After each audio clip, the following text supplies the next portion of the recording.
Come on down, we welcome you to Winter Chapel. Yes, we love you. Come on down, we're glad you made it in. Be encouraged, I hope you understand. Come on down, we welcome you to Winter Chapel. Yes, we love you. Come on down, we're glad you made it in. Be encouraged, I hope you understand that we are led by the Spirit and not by the flesh. Your word you receive, all your heart is your rest. We welcome you. Yes, we love you. We welcome you. God loves you too. We hope that God will lead you to join us again. Join us again. Join us again. Join us again. Join us again. Once again, shall we bow? Father, speak to us that we may be changed to follow the path of righteousness to our destination. Help us to discover our purpose. In Jesus' name we pray. Job 22 and verse 29. When men are cast down, then thou shalt say unto them, there is a lifting up, and he shall save the humble person. There are so many things here. First, don't ever believe anybody that is down will remain at the down level. Your story in 20 years may be at the bottom line of struggle, bottom line of disappointments, bottom line of lack of much achievement in life. But if nobody ever encourages you, I want you to take the word of God that I'm giving you this morning, and I kept giving you all the time, that you are not born to be at the down level. May I hear somebody say amen to that?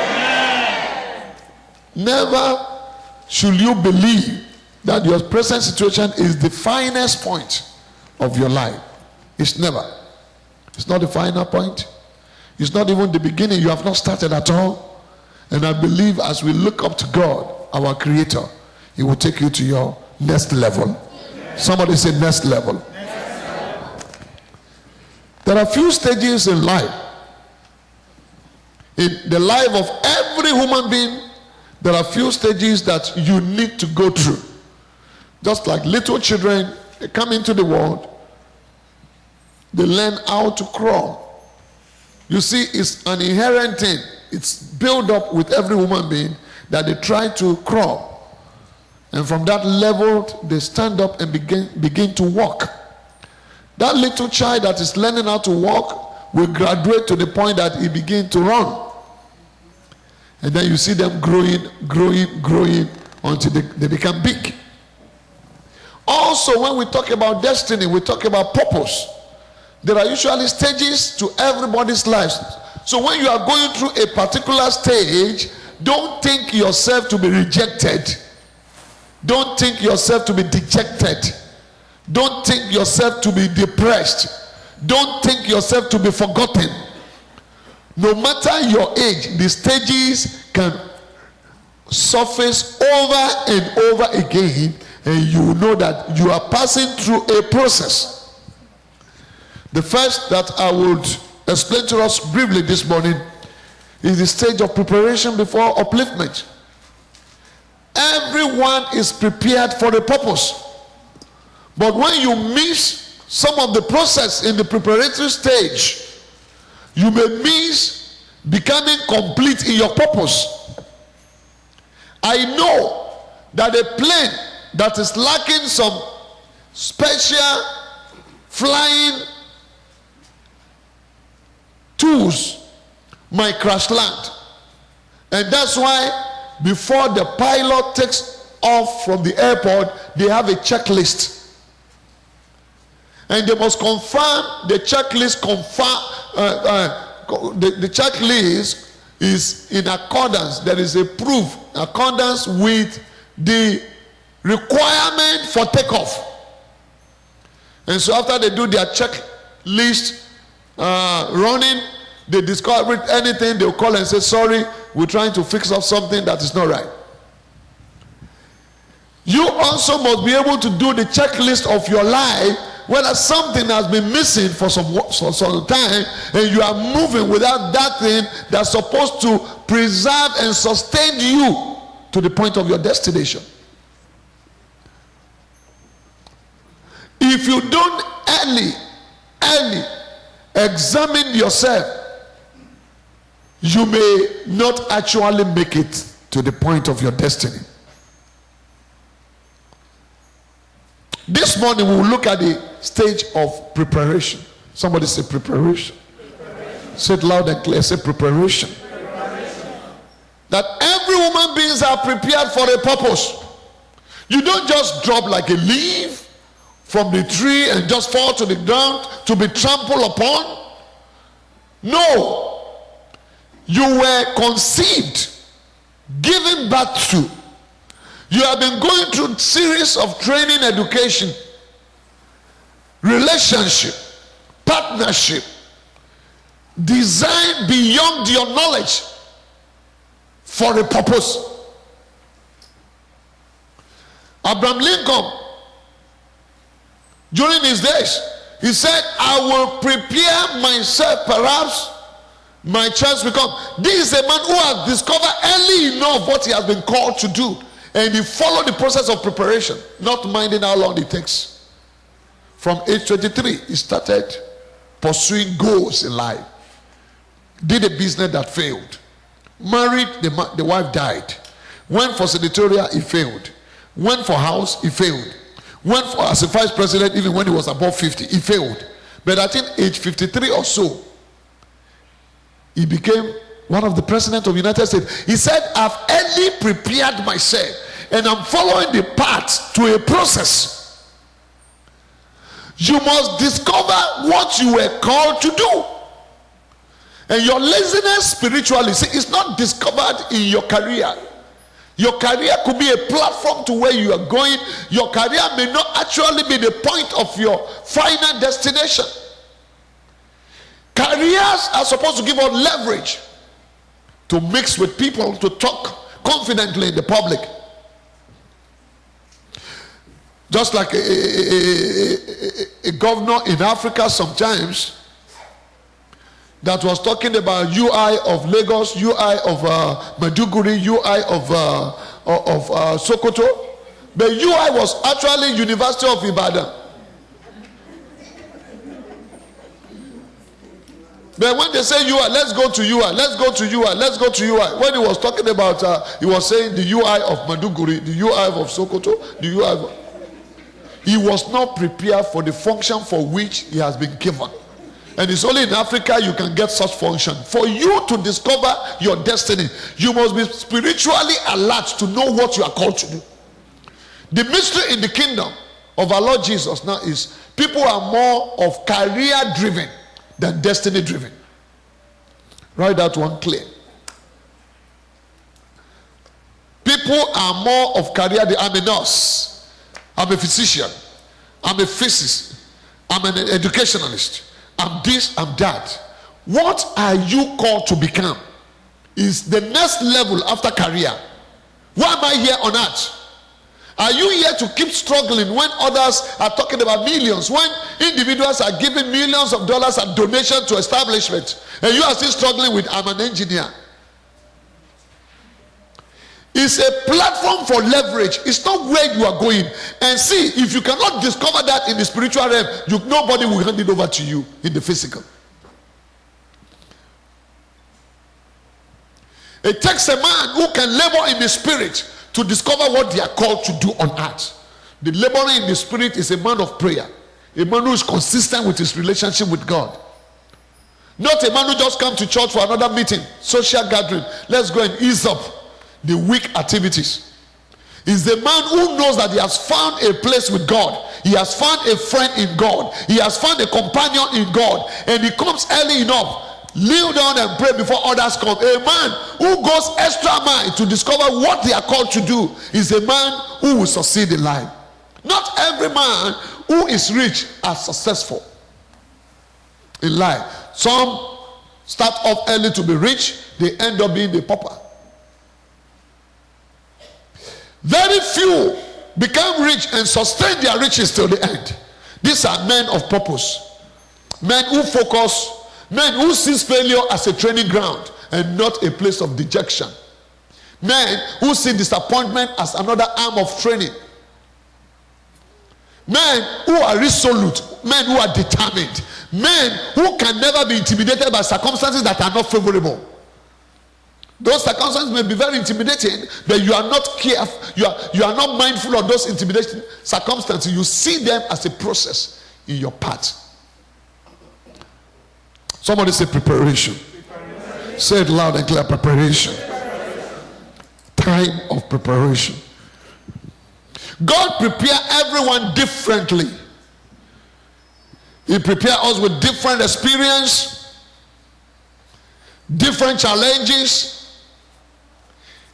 He prepares us for uplifting using different people in different ways. I am not your pastor in Africa. When I was in Africa and my pastor used to be, I'm not. Your pastor, you have graduated from the pastor you used to have before. It's like somebody in the university telling us about his elementary school teacher. What has that got to do with your university experience?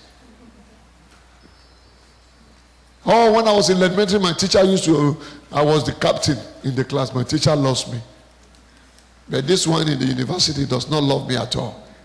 God wants that man in your life to make sure that you develop your academics to the point that if the man do not love you, your result will speak for you. Am I talking to somebody? Oftentimes we see challenge as a tool of demolishing us. We see challenge as a tool of crushing us. We don't see challenge as a tool of sharpening us or preparing us for a greater relationship with God. And so when we face challenge, we run to wrong solution. We draw wrong conclusion.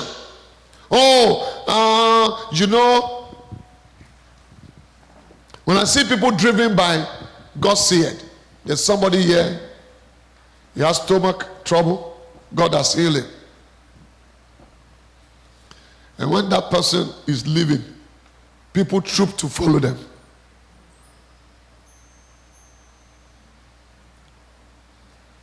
He is exhibiting his own gift. When will you discover your own? God is the author and the giver, the father and the fountain of wisdom. When men are cast down, a believer should stand on the point that there is always a lifting. When your children are failing, don't curse them. When they are disappointing you, don't run them down.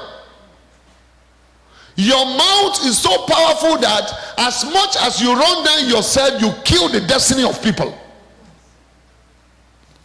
Whereas who told you are better off in the hands of God? See, it's possible for you to assume that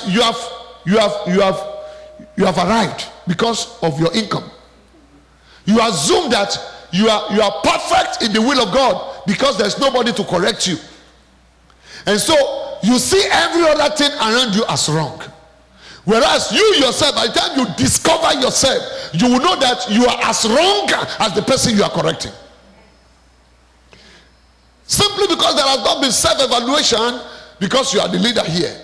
You are the father, you are the mother. You see everybody in the family doing something wrong. It is always good, which is the first point here, that when you see people cast down, Is it family member? Are they friends? Are they colleagues? Are they fellow Christians? Always tell them there is a lifting up.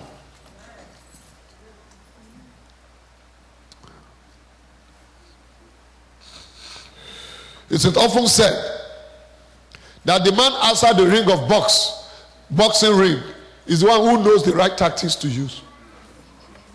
You say he could have used the left hand. He could have used the right hand. But when we take you to the ring to fight, you will know that you will forget your left hand.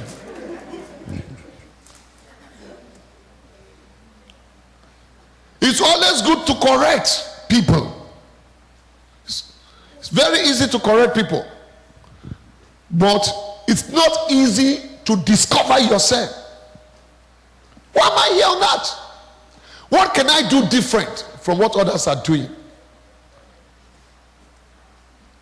Will I continue to struggle without actually discovering the path to my struggle, the right path of struggle?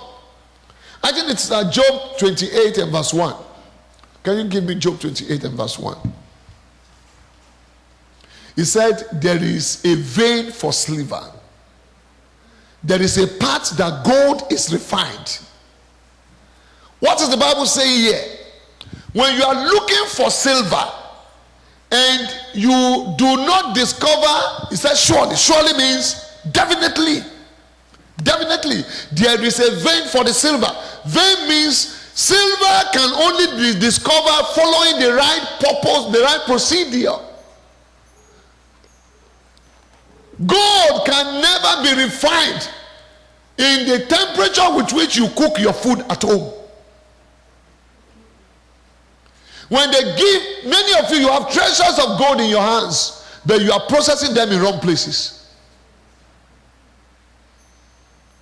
You have treasures inside of you, but you have not discovered the God of your treasure to show you the path to process the treasure. There is a place where silver is to be refined. There's a place where gold. I was in the hospital yesterday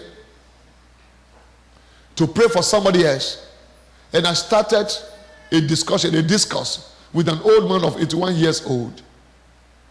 And the man picked interest in me as a result of the discourse, because I am a carrier of the glory of God, and I use every opportunity to talk about Jesus. The first lady that came in, I said, "Are you married?" She looked at me whether I'm looking for a girlfriend. And I said, he said, "I'm married." "Oh," I said, "I wish you are not." He said, "What will you do?" I said, "I'll give you my brother to marry." She said, "Wow." He said, "Is he a king?" I said, "Yeah." He said, "If he's a king, she would divorce her present husband and come and marry my brother."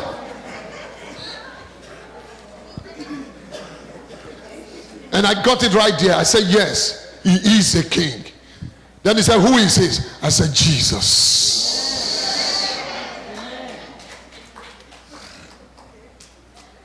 Right there, a wonderful discourse. There is something in you. Listen to me. Immediately after that, the old man walked in and we started another discourse. After we have finished the discourse, I prayed with the old man and the family. And as we were leaving the hospital, the old man of 81 ran after us. And what did he do? He called my wife aside and gave her money. He said, "That's for you." I said, "What will I do with it?" He said, "Please, I'm blessed by you." And he gave us money. I won't tell you the amount. There is something in you. If you don't follow the process of, see, he gave us just $20. But for me, that $20 is more than $1 million. One day, I told you in this church, I will hit $1 million because of my character. I've discovered that the only thing I need to make it in life, to reach my goal, is my character. I preach it wherever I go. Even those who don't like our church, they speak well about me when they see me in the public. "Oh, Pastor Adeniji, we hear a lot about you. Whether it's from the heart or not, I don't care. But they hear a lot."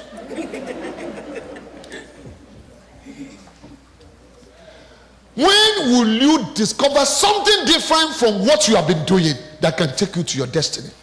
When?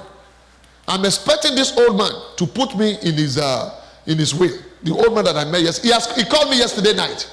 I missed his call yesterday night. And what I'm telling God that he's a millionaire, you should add my name to the list of the...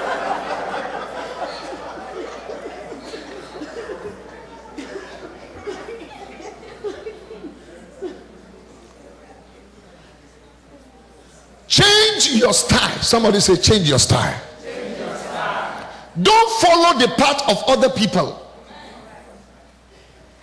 When Anna discovered that coming to the church to fellowship, relate, and drink and go home would not pay off, she changed her style. While they are already gone, everybody has gone, she discovered that I can't do what others are doing. She came and knelt down before the Lord. That was how Samuel came. You can't continue to do the same thing the same way and get the same results. And get different results. Same thing the same way and get different results. The building you are sitting on, take a price. Do you know I was believing God? I'm believing God for something for this church. And we finished the night vigil at 3 o'clock on Friday. And I drove to that community. In the midnight. Is he a madman? My children were following. This man, his trouble is too much. In this midnight, 3 a.m., you are driving around a community because I want to possess that community. 3 a.m. in the morning, after we left the church on Friday, I drove through a community and I was examining the community in my spirit. Could this be taken over by the church? How do you use your leisure time? Your imaginative tendency. What do you use it for? Most of us, we use it for rubbish things. Your imaginative tendency. The Spirit of God in you that you need to sit down and meditate on what can I do better in the spirit realm. We use it, waste our time thinking, waste our time being anxious, waste our time being angry about ourselves, angry about the system, angry about people around us, and it has affected our relationship with others. Because your imaginative spirit and tendency is being inappropriately used. When we're building this church, and every day I come, we just created an exit here. Anytime I come to the church, I will look around, God, what next? Somebody said, why are we breaking and cutting? I said, we are breaking and cutting because I'm being led by the Holy Spirit. I'm not an architect. Everything you see in this church was designed by us. Yet I'm not an architect because I sit down every day. I have an imaginative tendency to utilize my inner power effectively. He said, and now the Lord can do exceedingly above all that we ask or think, according to the power that worketh in us. Not the power that worketh in the life of the pastor that we depended upon. Not the life that worketh in the people you are running after. As some of you, you are in 10,000 teleconference prayer every day. It's good. It's good to seek those ones. When will you sit down on your own and discover and begin to actualize the power that worketh in you? I don't get to any system and be pushed aside. Since I've been working, everywhere I work, I just spoke about when I was in Total. When I was in Total, there was a crisis in the village that I was working. They came to arrest and held us captive. And somebody came from the big village and said, not Funsho. I was the only black man to be rescued. If they wanted to kill every other person that day, they would have killed us. You know the problem in the oil area in Nigeria.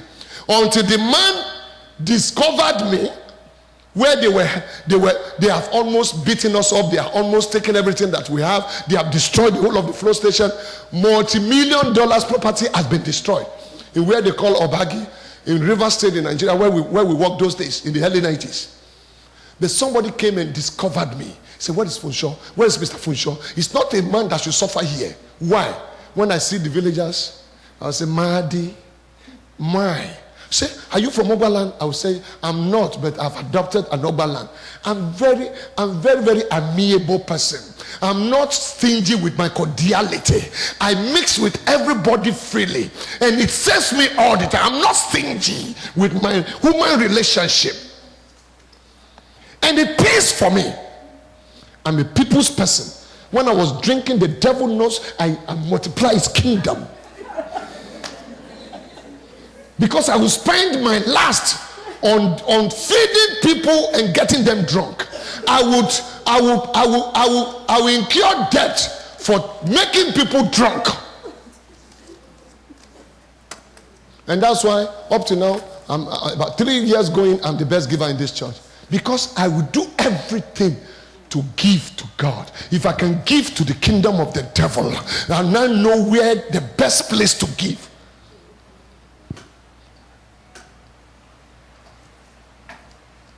You need to change the way you do things. You can't continue.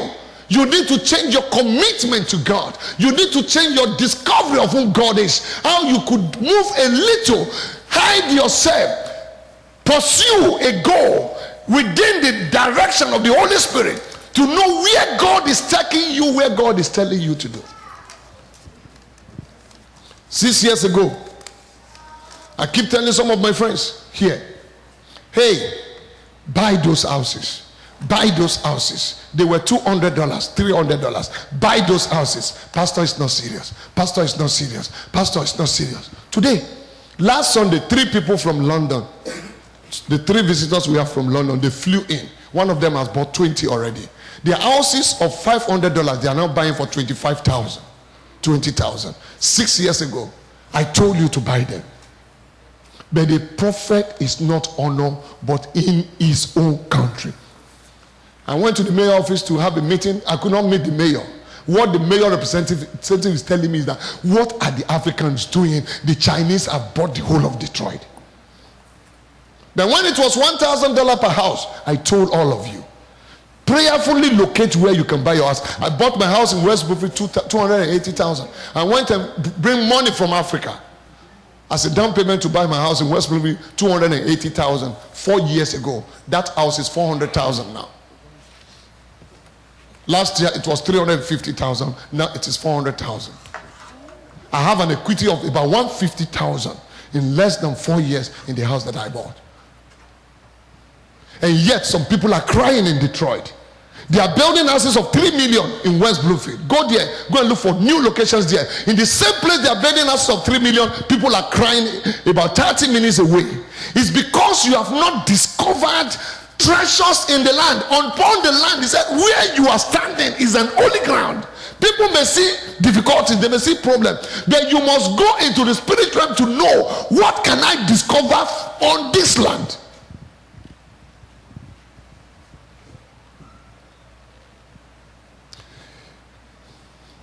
Tap the one next to you, say, wake up, man.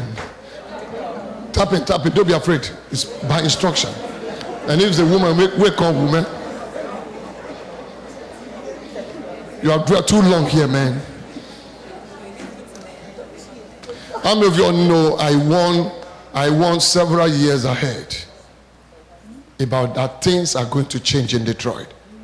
It took us 11 years praying for Detroit every month of October or September. 7 days in the month we pray for the city of Detroit in the past 11 years. And things are changing in our eyes. And I still tell you, a time is coming. If you don't come early to this church, no seat to sit. I'm not saying it because I carry anything inside of me. I am saying it because that is what God can do. I'm saying it because I've seen the trend with which God works. I pay my price to do what I need to do for you as a pastor. The Lord will help you. Let me quickly round up this first level of this teaching, and I will conclude next week. Somebody say preparation. You know, when the father is talking to his children, most of the time we try to talk off the record. I prepare a note. The 90% of what I've told you this morning is from the leading of the Holy Spirit. Because I need to encourage you. That when you think you are down, I have a father here in the house.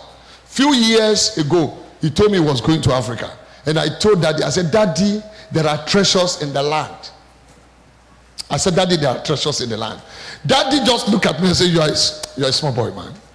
He didn't say that, but I can see Daddy maybe telling me that, look, and few months or year after, the wife of this daddy came to meet me and said, I'm moving to California. I said, Mommy, I love you, but I don't stop people. There is nothing you are looking for in California that is not in this land. Today, the story has changed. The one that I'm telling you, if you see the kind of car they are using, if you see the kind of progress God has done in their life, the word of the prophet have come to pass in their life. It is your turn to be remembered. The Lord will sing you out. The Lord will lift you up. If only you believe it's your turn. May I hear somebody say amen loud and clear? Don't be discouraged.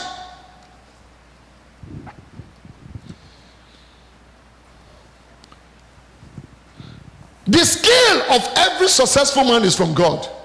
Discover that. Your skill to be great, your skill to be fulfilled, your skill to impart this nation or the kingdom of God is from God. James 1:17. Every good gift and every perfect gift is from above and cometh down from the Father of light, with whom is no variableness. What he's saying is, if you discover this is from God, what you see as challenge does not make the skill variable. Without variableness, it means it does not have pollution, it does not have contamination. That gift is without variable. So when the gift is constant, when the gift passes through challenge, you see that the velocity, if you keep the velocity constant, you will still go through those challenges until you get to where you are going. That's what the Bible is saying here. It's without variables, neither shadow of turning.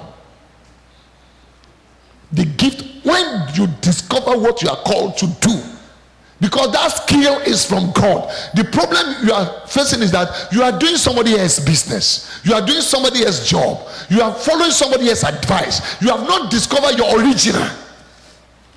Pastor, how do I do this? It may take so long days of fasting, it may take so long days of meditation.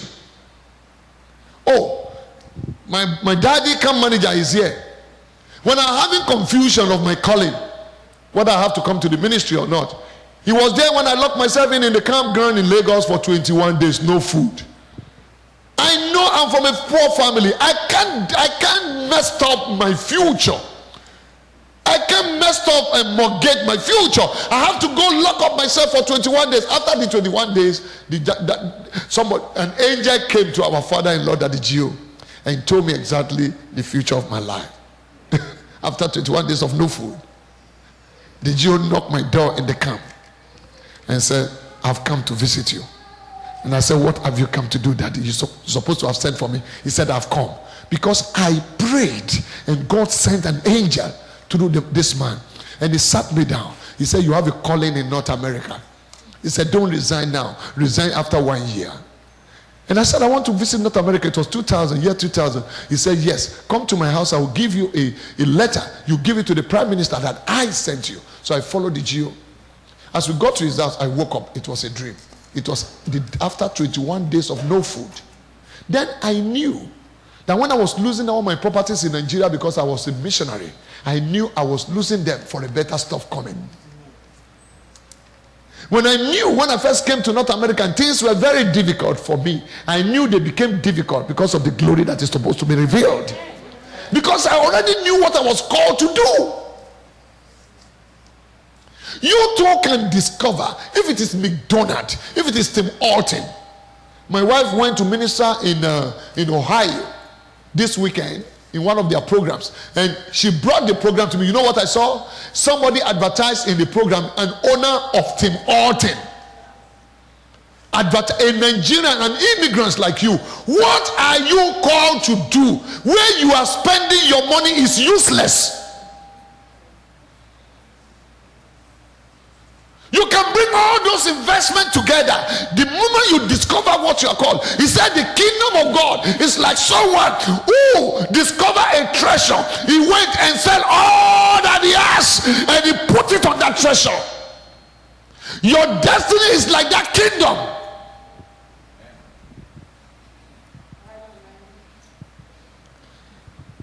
How much are you putting into what you have discovered as your purpose? You have different plans. I want to spend 10,000 here. I want to spend 20,000 on this property. I want to buy this. I want to build this. I want to build that. And you have not found a way to discover your purpose so that you can divert all. They said, don't put your egg in one basket. It is not in the place of discovery of purpose. When a man discovers his purpose, he focus on that purpose. If he fails 7 times, the Bible says a righteous man can fail 7 times, but he will rise again.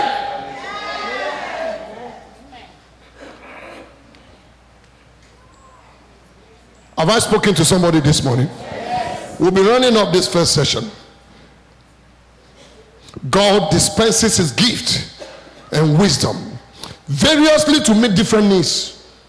Some are called as millionaires to meet the need of the gospel of Jesus. Some are called to healers. They heal people. Through those healing process, they receive their blessings from people. Just like I prayed with somebody in the hospital yesterday. As I was leaving, they came to give us money. You have gift inside of you. You have to stir it up. I had a friend who was talking about he wants to become a pastor. And I told my friend, I said, you don't have to become a pastor before you become great in the ministry. Pastoring is an appellation in today's ministry. Pastoring is just an administrative word. Oh, he's a pastor. But do you know the core pastoral ministry are available for everyone without ordination? Some are called to be pastors. Some are called to be evangelists. These are ministry calling. You don't wait until you become the pastor of this church before you function in your ministry calling, because the ministry calling is what will procure for you what you need to the next level. And I tell people, don't pursue that position. He's a pastor, he's an evangelist. There's one brother called Bile Akanin. Go and type Bile Akanin in the internet. Bile Akanin still report to his pastor. He's still being called brother. But nobody knows his pastor all over the world. But Bile Akanin is known all over the world. He's in Boko. Nobody, I don't know his pastor's name. But everybody knows him all over the world. He goes all over the world dispensing the gift of God that is upon him because he discovered it early enough. Brethren, God is giving you words from his throne. If you can take advantage of this word, your life will change. If you require further ways of discovering your purpose, book an appointment with me and we will sit down and talk. It requires a price. For the white man to go to Africa and be digging 4 miles downhole, 4 miles downhole to bring out the treasures called crude oil, they will have spent time. Thousands of years they are investigating. And you know what they are doing now? What they are doing now is, okay, we discover oil here in Detroit. And if you tell them, you can't come to Detroit though, because here is an Islamic nation, you can't come. You know what they will do? They will stay in Flint. And they have what they call directional drilling, and they can get what is under your house here. You know what brought about that? Challenge. When they got to Africa, Africans started giving them challenge. We won't allow you to drill this thing here. They discovered directional drilling. So that you can sit down on top of your house. They will get the treasure under your house. And you won't even know we are the one tapping the treasures from you. They will stay 100 miles away and get the treasures. The man who knows where he's going will put everything into what he has discovered. Brethren, this teaching is, we ask you to pray. Beyond the issue of prayer, pray aright. By the grace of God, I will continue this teaching next week. I want you to bow down your heads. Father, we thank you. Great and mighty King. The one who took David as a shepherd suffering in the wilderness, make him to become a king. He took Joseph from the prison, made him to become a prime minister. The one who took Daddy Gio, our father in the Lord, from a very humble beginning, make him to become the head of a big church. Rise up from wherever you are standing. Lift up your two hands before the Almighty God. Father, you will discover us too. Lift up two hands. Whether you are old or small, I pray the Lord will discover you. Because with him nothing is absolutely impossible. It will not be too late before the Lord discover you. Your purpose shall be discovered. Your destiny shall be discovered. The reason for which you came to this world shall be discovered. This is the beginning of your discovery. None shall be able to stop you. Father, we thank you for what you have done tonight. In Jesus' precious name we pray. Praise God. My name is Pastor Abraham Adeniji. I want to thank you for watching this telecast this day, and I pray that the Lord bless you mightily. The Bible says, blessed is he that believeth, for there shall be a performance of that which the Lord has spoken. If you live somewhere around our church, please worship with us. And if you don't have an home church, we encourage you to please be part of us. Once again, I say thank you very much and have a beautiful day.